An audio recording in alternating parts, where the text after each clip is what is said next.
izenei proposamena. Punto número 12, propuesta de denominación de calles en el sector Loyola. Gaiau hirigintza batzordeko informatiboan ikusi zen, este tema se trató en la Comisión Informativa de Urbanismo.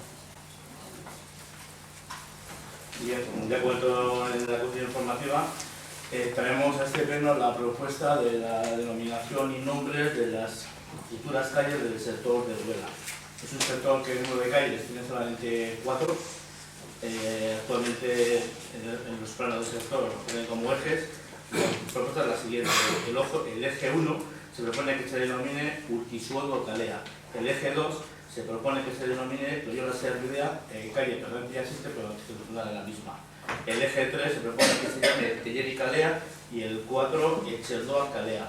Bueno, estos nombres han surgido, pues digamos, de las propuestas, opiniones que han tenido los vecinos de la zona del sector, especialmente los más mayores, y responden a nombres de antiguos caseríos o zonas, campas de la zona.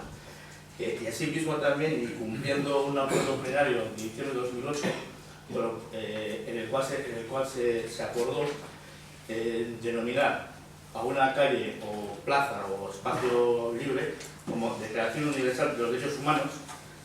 En este caso la propuesta que tenemos que es en las dos zonas que hay libres, las que son zonas verdes 4, 3 y 5, en el plano del sector, donde se ha creado una zona de esparcimiento con pasos, etcétera, darle esta denominación de acuerdo con el acuerdo plenario de diciembre de 2008.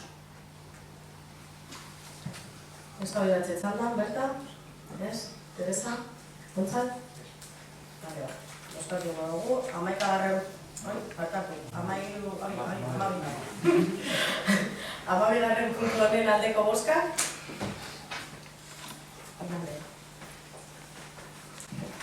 Por lo tanto, este asunto queda aprobado. Beraz, Gaia Bertzenla.